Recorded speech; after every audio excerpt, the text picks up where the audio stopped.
It's one of the great economic stories of the 20th century, the post-war Japanese miracle. An economy that rose from the ashes to become a global powerhouse. And then, almost overnight, it became one of the great mysteries. What on earth happened? For years, this was the question everyone in economics was asking. You have Japan, this unstoppable economic giant, just grinding to a halt. And not for a little while, but for over a decade.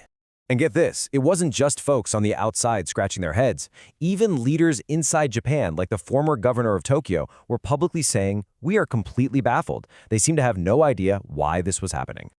So, to really get a handle on this mystery, we've got to start with the official story, the one that everyone was being told at the time. Okay, so the conventional wisdom, the story you'd hear everywhere, was pretty simple. Japan's post-war economic model, the very thing that made them so successful, had just fizzled out. It was broken. And the solution everyone was shouting about? Structural reform, which is basically code for deregulation, privatization, making Japan's economy look a whole lot more like the one in the US.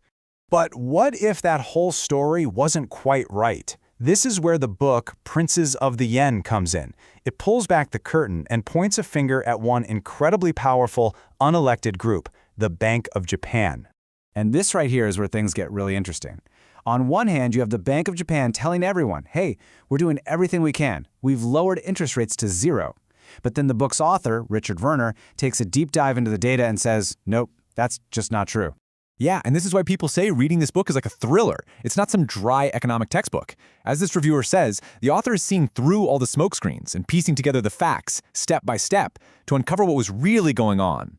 Because at the very core of this book, there's an accusation, a really shocking one, that completely flips the script on the whole lost decade.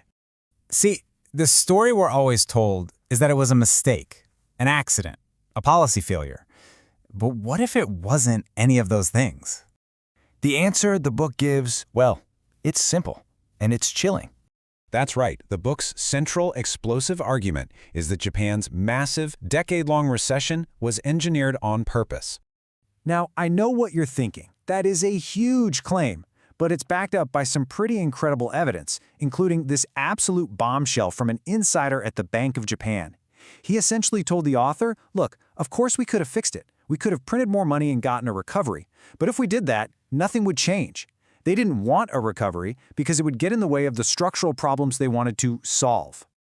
Okay, so that just leads to the biggest question of all, right? Why? Why on earth would a central bank intentionally tank its own country's economy? It just goes against everything we think a central bank is supposed to do. Think about the massive economic damage, the human cost. What could possibly be the motive for something like that? The answer, according to the book, is that goal everyone was talking about, structural reform. But here's the twist. In this version of the story, the long, painful recession wasn't the problem they were trying to solve. No, it was the tool they were using to force their solution on the country. And here's the alleged playbook, step by step. It's actually kind of brilliant in a devious way. Step 1, you deliberately keep the recession going.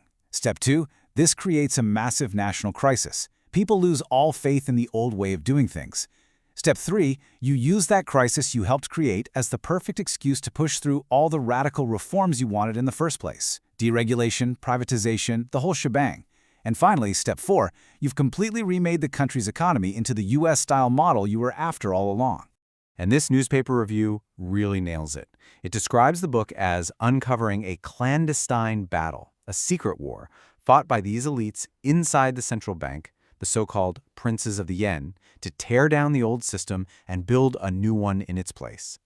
Now you might be sitting there thinking, wow, that's a crazy story about Japan from 30 years ago. But the author makes it very clear. This isn't just history. It's a massive warning for all of us, right here, right now.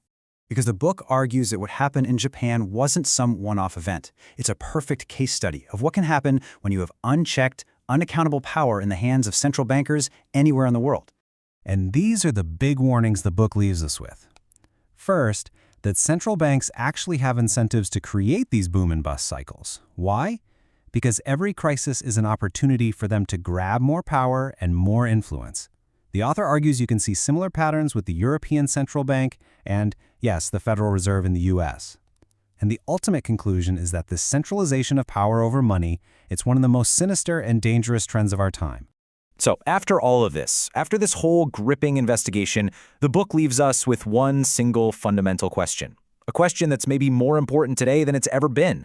Who should control our money?